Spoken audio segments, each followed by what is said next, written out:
আসসালামু আলাইকুম। আর অল্প কিছুদিনের মধ্যেই কোরবানির ঈদ। এই কোরবানির ঈদকে ঘিরে খামারিদের মধ্যে থাকে এক ভিন্ন ধরনের প্রস্তুতি। যদিও সেই প্রস্তুতি আমাদের এখানে তেমন একটা নেই। এর কারণ হচ্ছে আমাদের যেহেতু ডেইরি ফার্ম অর্থাৎ দুধ উৎপাদনের খামার, এ কারণেই আমাদের খামারের ষাঁড় গরুর পরিমাণ কম থাকে। তারপরেও কিছু ষাঁড় গরু আমাদেরকে বিক্রি করতে হয়। এর কারণ হচ্ছে আমাদের এখানে উৎপাদিত যে ষাঁড় গরুগুলা হয়, অর্থাৎ আমাদের এখানে যে বাচ্চাগুলা হয়, ওই বাচ্চাগুলোর মধ্যে কিছু বাচ্চা আমরা মাঝে মাঝে রেখে দেই, যেগুলোকে আমরা পরবর্তীতে 2-4টা করে কোরবানিতে বিক্রি করি। প্রতি বছরের মতোই এবারও আমাদের খামারে কয়েকটা গরু আছে যেগুলো আমরা কোরবানিতে বিক্রি করব। তবে এটার জন্য মূলত আমাদের আজকের কাজ না। আমাদের আজকের কাজ হচ্ছে আমরা আমাদের খামারটাকে আজকে সুন্দর করে পরিষ্কার করে ফেলবো। ভিতরে যত আবর্জনা আছে এগুলোকে আমরা বের করে ফেলবো ভিতর থেকে, এবং সুন্দর করে এটাকে পরিষ্কার করে পরিপাটি করে ফেলবো ইনশাআল্লাহ।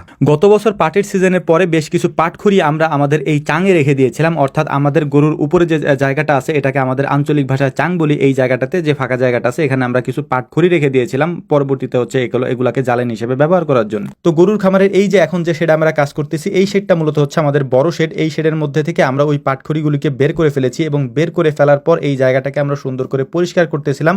উপরে যে ময়লা আবর্জনাগুলি ছিল ওইগুলিকে আমরা হচ্ছে মোটরের যে পানি আছে এইটার স্পিড দিয়ে তারপর হচ্ছে যে ধুয়ে ফেলতেছিলাম, যাতে করে উপরে কোনো ময়লা না থাকে, এবং এটা ধোয়ার পরে নিচে যে ময়লাগুলি পড়তেছিল ওইগুলো আমরা পরিষ্কার করতেছিলাম। স্বাভাবিকভাবেই গরুর ঘরের পেছনের যে ওয়ালটা থাকে এই ওয়ালটা সব থেকে বেশি ময়লা হয়, এই ওয়ালটাতেই সব থেকে বেশি গোবর লেগে থাকে। এ কারণেই আমরা এই ওয়ালটাকে সবার আগে পরিষ্কার করে নিচ্ছিলাম। তার আগে এটাকে আমরা ভিজিয়ে রেখেছিলাম। এটাকে ভিজিয়ে রেখে কিছু সময় আমরা অন্য কাজ করেছি। এরপরে যখন জায়গাটা নরম হয়ে গিয়েছে ওই জায়গা থেকে আমরা হচ্ছে ঘষে ঘষে ওই ময়লাগুলি উঠিয়ে ফেলেছি। এটা আমরা কয়েকদিন পরপরই করার চেষ্টা করি, যদিও সেটা আমাদের ভিডিও করা হয় না। স্বাভাবিকভাবে যে কোনো খামারই আপনি দেখেন না কেন দেখবেন যে খুব সুন্দর করে পরিপাটি করে সাজানো। তবে আমি আপনাদেরকে এর আগেও কয়েকবার ভিডিওতে দেখিয়েছি এরকম করে পরিপাটি সাজানো থাকে না, এগুলিকে আমাদেরকে সাজাইতে হয়, এবং গোবর থাকে, ময়লা থাকে, এবং এইটা বলতে পারেন আপনি একটা নোংরা কাজ। এই নোংরা কাজগুলিকে আমাদেরকে করে পরিষ্কার করে পরিচ্ছন্ন করে রাখতে হয়, কারণ ওরা দীর্ঘ সময় পর্যন্ত এখানে বাধা থাকে এবং এদেরকে এখান থেকে বের করা হয় না। এদের খাওয়া দাওয়া, তারপর হচ্ছে টয়লেট, সবকিছু এখানেই হয়, যে কারণে জায়গাটাও অনেক বেশি নোংরা থাকে। আমরাও চেষ্টা করি প্রতিদিন 2-3 বার করে পরিষ্কার করার জন্য। তো গরুগুলোকেও আমরা সুন্দর করে গোসল করিয়ে দিচ্ছিলাম, কারণ হচ্ছে যে আমরা যেহেতু এসেছি এখানে কাজ করার জন্য, উপর থেকে যে ময়লাগুলি পড়েছে এই ময়লাগুলি গরুর উপরে পড়েছে, এটাকেই আমরা প্রথমে পরিষ্কার করে পরিচ্ছন্ন করে রাখার চেষ্টা করতেছিলাম, যাতে করে গরুগুলিও সুন্দর করে স্বাভাবিকভাবে সুস্থভাবে থাকতে পারে ইনশাআল্লাহ। আপনাদেরকে আমরা অনেকবারই দেখিয়েছি, অনেকবারই বলেছি যে মূলত আমাদের মূল কাজটাই হচ্ছে গরুর খামার, অর্থাৎ আমাদের খামারে যে গরুগুলা দেখেন এইগুলাকে পালন করা, অর্থাৎ গরুর খামারি হওয়া, এটাই মূলত আমাদের কাজ, এবং আমাদের মূল খামারটা মূলত হচ্ছে গরুর খামারি। এর পাশাপাশি অন্যান্য যে খামারগুলি আমরা তৈরি করেছি ওগুলি এক্সপেরিমেন্ট হিসেবে আমরা প্রথমে তৈরি করার চেষ্টা করেছি, এবং যে বিষয়গুলি থেকে আমাদের লাভ বেশি আসে সেই বিষয়গুলি আমরা করার চেষ্টা করেছি, এবং সেগুলিকে নিয়েই আমরা আমাদের ভবিষ্যৎ পরিকল্পনা সাজিয়েছি ইনশাআল্লাহ। তো আমাদের ওই শেডের কাজ শেষ করার পর আমরা চলে এসেছি আমাদের আরেকটা শেডে।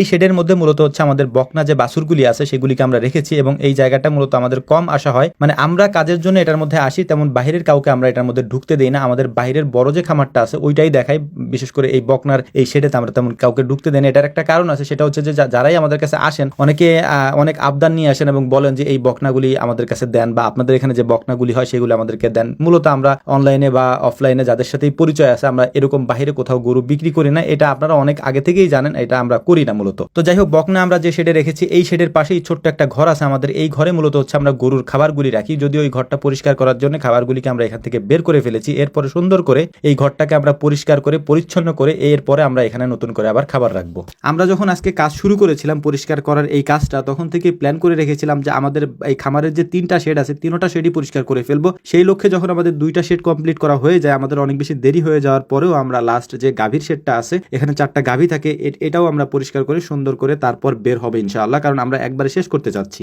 তো যাই হোক, আলহামদুলিল্লাহ মোটামুটি আমাদের এই কাজগুলি শেষ হয়ে গিয়েছে। এখন আমরা আমাদের খামারের মধ্যে মাশাআল্লাহ সুবহানাল্লাহ লেখা যে প্লে কার্ডগুলি ছিল এই প্লে কার্ডগুলি নতুন করে আজকে আবার লাগিয়ে দেবো ইনশাআল্লাহ, কারণ পুরাতন যে প্লে কার্ডগুলি ছিল এই প্লে কার্ডগুলি তেমন একটা এখন আর দেখা যায় না, অনেকগুলোতে ধুলো জমে আছে, এগুলোকেও আমরা পরিষ্কার করে দেবো ইনশাআল্লাহ। তো ওইগুলোকে আমরা এনে সুন্দর করে লাগিয়ে দিচ্ছিলাম, এবং যেগুলোর মধ্যে একটু ময়লা পড়েছে সেগুলোও আমরা সুন্দর করে পরিষ্কার করে দিচ্ছিলাম। পুরাতন প্লে কার্ডগুলির সাথে আমরা নতুন কিছু আরো প্লে কার্ড লাগিয়ে দিলাম। এর কারণ হচ্ছে যখন কেউ ঢুকবে যেন তার চোখে ওইটা পড়ে, এবং সে যেন নিজের ইচ্ছাতেই এই মাশাআল্লাহটা বলে। এটা আমি অনেককেই বলতে দেখেছি, কারণ অনেকের হয়তো মনে থাকে না, অনেকে হয়তো বলেন না, যে কারণে আমাদের এটা লাগিয়ে দিতে হয়, যাতে করে আপনি এটা দেখে সুন্দর করে বলতে পারেন, এবং যাতে করে এটাতে নজর না লাগে। মূলত নজর যাতে না লাগে এই কারণেই আমাদের এই প্লে কার্ডগুলি লাগানো। এটা আপনারা অনেকেই জানেন যে এটা আমরা এই কারণেই মূলত লাগিয়েছি। তো আমাদের জন্য দোয়া করবেন, আল্লাহ তাআলা যেন আমাদের খামারে বারাকা দান করেন। আসসালামু আলাইকুম ওয়া রাহমাতুল্লাহ।